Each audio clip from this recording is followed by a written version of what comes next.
Love and affection. நான் வந்து நீ தாம்மா எனக்கு உயிர் அப்படின்ற மாதிரி அந்த ஃபேக்டர்ல கான்ஸ்டியூட் பண்ணி அவங்களுக்குள்ள ஒரு அட்மிசபிள் ஃபேக்ட் கொண்டு வந்துட்டாங்கன்னு ஒரு பக்கம் வச்சுப்போம். இன்னொரு பக்கம் நம்ம கல்யாணம்னு போகும்போது நம்ம யோசிக்கிற என்ன விஷயம்னா பேக்ரவுண்ட் செக். இன்னைக்கு நிறைய பேர் பண்ற விஷயம் அதுதான். அது ஒரு லவ் ப்ரப்போசல் ஆகட்டும், இல்ல ஒரு கல்யாணம் ஆகட்டும், உனக்கு யார் இருக்கா? எங்க இருக்கா? நீ எங்க படிச்ச? என்ன பண்ணன்னு கேட்பாங்க.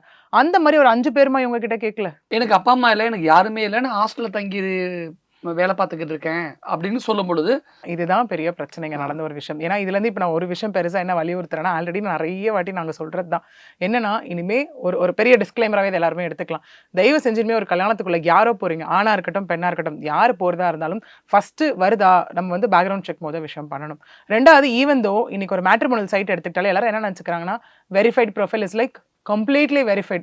அப்படிலாம் கிடையவே கிடையாதுங்க. அது என்ன வெரிஃபிகேஷன்னா, அவங்க குடுக்குற ஆதாரோ, வோட்டர் ஐடியோட அவங்க ஒரு செல்ஃபி ஃபோட்டோ இல்ல ஏதோ ஒரு ஃபோட்டோ போடுவாங்க பாருங்க. அது மேட்ச் ஆறது தான் வெரிஃபிகேஷன் அவங்கள பொறுத்தவரைக்கும். இந்த மேட்ரிமோனியல் ஆப்ஸ்ல குறைஞ்சது ஒரு 100 கேஸஸா ரெஜிஸ்டர் ஆகும். அதுல 10 ரேப் கேஸ் வருது. பிகாஸ் வித்தவுட் கன்சென்ட் கல்யாணம்னு ஒரு நம்பிக்கை குடுத்து அவங்கள வந்து செக்ஷுவல் இது பண்ற விஷயம். ஸோ அது பண்ணணும். இந்த மாதிரி சில பேசிக் கண்டிஷன்ஸ் இருக்கு மேரேஜ்ன்னு வரும்போது. மேபி இந்த கேஸ்க்கு அப்புறம் எல்லாரும் உஷாராவாங்கன்றத நான் நினைக்கிறேன். பட் அதுலயும் இது வந்து ஒரு பொண்ணான்றத தாண்டி நம்ம நெறைய பார்த்துட்டோம். பையன் பண்ணாங்க, பையன் பண்ணாங்க. இதுல ஒரு பொண்ணு பண்ணியிருக்காங்க.